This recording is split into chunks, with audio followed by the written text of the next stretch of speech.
So we find out that the best pizza is in Portland, Oregon. Seriously, how is that even possible? We're not even going to go there. We'll deal with that in the next half hour. Right now, we need to start talking about how much beer was consumed in the United States, how much was purchased in the United States over the 4th of July weekend, and we turn to the Grand Poobah. I would love to have this title at some point in my career, to be president and CEO of the Beer Institute. I mean, that is just as good as it gets. And joining us on the Disc Institute of Pittsburgh Newsline is Jim McGreevy. Jim, it is harder to get you on this program than it is to get, say, Tiger Woods or Barry Bonds or, I mean, this was yeoman's work for Ben to get the president of the Beer Institute. What an honor, sir. This is tremendous. Well, it's great to be with you, Rick. Pizza goes with beer, so you're going to be talking about pizza later, but I'm always happy to talk about our great beer industry in the United States. This is really remarkable to me, and I'm going to let you break the news. How much beer was purchased in the United States over the long week, the holiday weekend for the 4th of July? What was the number? Well, for the 2-week time frame leading up to the 4th of July holiday, the sales of beer and cider are historically 30% higher than they are for an average 2 weeks. So, we in beer live for the summer, the holidays around the summer, Memorial Day, 4th of July, Labor Day, Cinco de Mayo, even in the spring with St. Patrick's Day. These are big holidays for us in beer.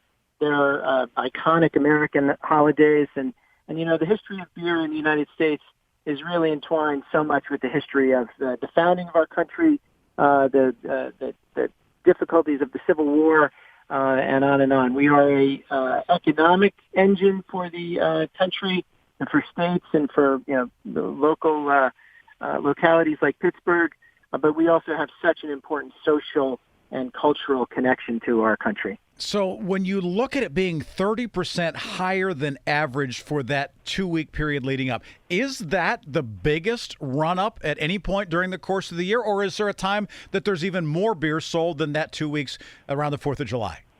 Well, it's one of the biggest run-ups. You think of St. Patrick's Day, which was so impacted, particularly in 2020 with the closure of bars and restaurants. People... even before COVID, where they want to get out, they want to be with one another, they want to gather in bars and restaurants in the country, and they want to celebrate these wonderful holidays. And so oftentimes, we're so grateful that they celebrated with beer. Absolutely. So what was the dollar figure? If you look at this time period, how much beer was sold? Oh, I think it was somewhere in the neighborhood of $2.3 billion. It was just a big number. But $2.3 billion by Americans purchasing beer. Let me tell you something about the beer industry for the 2-week period around the 4th of July and everywhere else. We are a $332 billion industry in the country, an economic contributor to the country. Right. 2 million Americans owe their livelihoods in one way or another to the production, distribution, and sale of beer. That equates to almost 80,000 folks in Pennsylvania with an economic output of $12.4 billion. So, $2.3 billion during a wonderful holiday period is just something that is very gratifying. We're providing so many different kinds of beer for people. The consumer can find anything that they want, from a light lager beer to the latest IPA at great places like Church Brew Works in Pittsburgh. So, we're really trying to provide the consumer what they want, and, fund and operate the nearly 7,000 breweries around the country, big and small. So it's just a great industry. Jim McGreevy joining us, President, Chief Executive Officer of the Beer Institute. Basically, what they do is they are looking out for and basically taking care of a trade association, if you will, for the American brewing industry. We had a guest on last week leading up to the 4th of July, and it was research that was being done at the University of Pittsburgh talking about with the higher alcohol content in beer because of the IPAs and the microbrews and those sorts of things, that people were maybe consuming less beer because the alcohol content was higher. So, for instance, in an IPA, it might be 7, 8, perhaps as much as 9%, whereas a regular lager might be 4.5%. So consumption has been going down, they say. Does that follow with the research that you have seen? Have you seen the consumption going down as alcohol content has gone up? Yeah, I don't think we have, actually. I think in beer, the average aggregate ABV of all of the products we sell nationwide is 4.6% ABV. That was what it was in 2020, and that's not much different than what it was in years prior. Yeah.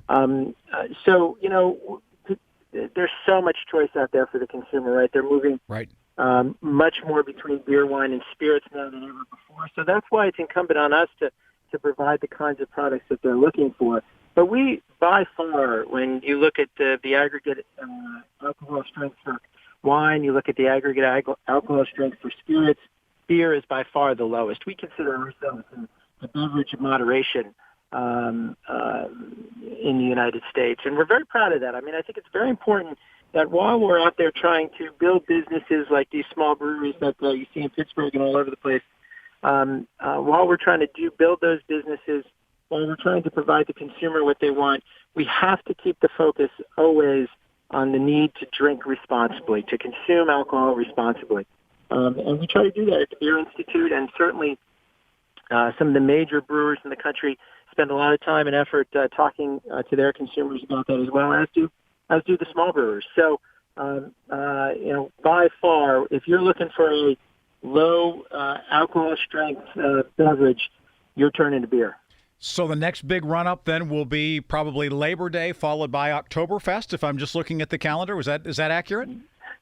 Yes, indeed. We're looking forward to a big Labor Day. I feel like all Americans are looking forward to these holidays now, right, Rick? I mean, we're coming out of COVID seemingly more and more. People want to gather. We want the restaurants to be reinvigorated. We want the neighborhood tavern to be full of people enjoying each other's company. Americans starting to travel more and get into the hotel bar and enjoy themselves as they go around vacationing this summer. And beer plays a big role in that. I mean, as I said, not only are we a huge economic contributor, but we're something that people rely on. They know where they can get their favorite beer, whether it be at a local small brewer or in a bar in a restaurant in the country. So I think all Americans and all of us in beer are looking to get out and gather and get the economy going again. Well, you're doing that with $2.3 billion of sales in the 2 weeks in and around the 4th of July. Cheers, Jim. Travel safely, and thanks for being on KDK. It's good to hear from you. Cheers, Rick. Thanks for having me. We appreciate it. Jim McGreevy, President and CEO of the Beer Institute, right here on KDKA.